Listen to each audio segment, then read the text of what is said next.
উত্তর জেলার ত্রিপুরা অসম সীমান্তবর্তী চুরাইবাড়ি থানায় 2022 সালে উদ্ধার হওয়া বিপুল পরিমাণ শুকনো গাঁজা পাচার মামলায় এক অভিযুক্তকে 10 বছরের সশ্রম কারাদণ্ড ও 1 লক্ষ টাকা জরিমানা করেছে জেলা ও দায়রা আদালত। অপর এক অভিযুক্ত বর্তমানে পলাতক থাকায় তার বিরুদ্ধে পৃথক আইনি প্রক্রিয়া অব্যাহত রয়েছে। সরকার পক্ষের আইনজীবী পার্থ পাল জানান, 2022 সালের 15 নভেম্বর চুরাইবাড়ি থানার নাকা চেকপোস্টে একটি পশ্চিমবঙ্গ নম্বরযুক্ত 12 চাকার ট্রাক আটক করে পুলিশ। ট্রাকটি ত্রিপুরা থেকে অসমের দিকে যাচ্ছিল। ট্রাকে থাকা দুই ব্যক্তি ফুলশাদ শেখ ও সিজারুল শেখের জিজ্ঞাসাবাদের সময় তাদের বক্তব্যে অসঙ্গতি ধরা পড়ে।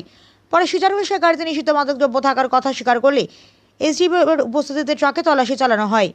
তল্লাশিতে ট্রাকের বিভিন্ন অংশ থেকে মোট 84টি শুকনো গাঁজার বান্ডেল উদ্ধার করা হয়।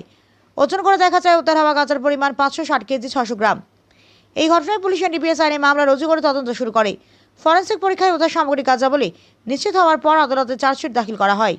মামলাটি এনডিপিএস সেশন কেস নম্বর 79/2022 হিসেবে বিচারাধীন ছিল। দীর্ঘ শুনানি শেষে শুক্রবার উত্তর জেলার জেলা ও দায়রা আদালত রায় ঘোষণা করে। রায় অভিযুক্ত সিরাজুল শেখকে 10 বছরের সশ্রম কারাদণ্ড 1 লক্ষ টাকা জরিমানা করা হয়। জরিমানা অনাদায়ে তাকে আরও 2 মাসের কারাদণ্ড ভোগ করতে হবে। অন্যদিকে সহ অভিযুক্ত ফুলশাদ শেখ বিচার চলাকালীন জামিনে মুক্তি পাওয়ার পর থেকে পলাতক রয়েছে। তার বিরুদ্ধে আইনানুগ ব্যবস্থা অব্যাহত থাকবে বলে জানিয়েছে সংশ্লিষ্ট কর্তৃপক্ষ। অভিযুক্ত ফুলশাদ শেখ ও সিজারুল শেখ উভয় পশ্চিমবঙ্গের মুর্শিদাবাদ জেলার বাসিন্দা। ধর্মনগর প্রতিনিধি রিপোর্ট, প্রতিদিন ত্রিপুরা।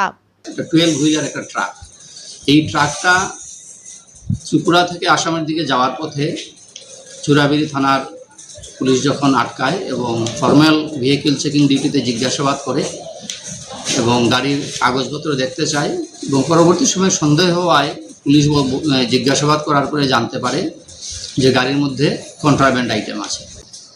গাড়ির ভেতর থেকে অর্থাৎ গাড়ির ড্রাইভারের সিটের নিচ থেকে 39 বান্ডেলস গাঁজা উদ্ধার হয় এবং তারপরে গাড়ির টপ রুফ মানে গাড়ির উপর থেকে আরও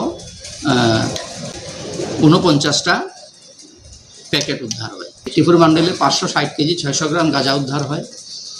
পুলিশ ওই সময় এগুলো সিজ করে স্পেসিফিক কেস থানাতে রেজিস্ট্রি হয়, যেটার নম্বর হচ্ছে Churaibari PS case number 2022 CRB 054 এবং সেটা কমার্শিয়াল কোয়ান্টিটিতে কেসটা রেজিস্ট্রি হয়েছিল।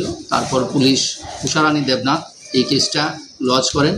ওসি ওই সময় যিনি ছিলেন ধ্রুবজ্যোতি দেববর্মা, উনি কেসটা ইনভেস্টিগেশন করেন এবং চার্জশিট সাবমিট করেন পীযূষ কান্তি সাহা। চার্জশিট সাবমিটের পরে কোর্টে ট্রায়াল উঠে, ট্রায়ালে সাক্ষী হয়, আর্গুমেন্ট হয় এবং আজকে আমাদের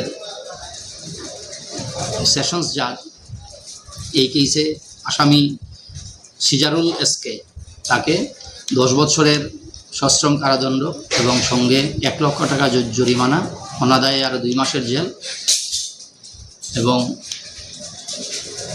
আরেকজন আসামি যিনি ফুলশাদ এসকে, উনি এই কেসের যখন বেইলে যাওয়ার পরে শেয়ার কোর্টে এপিয়ার করেনি, সেই কারণে তার এগেনস্টে রেকর্ডটা সাইন হয়ে যায়।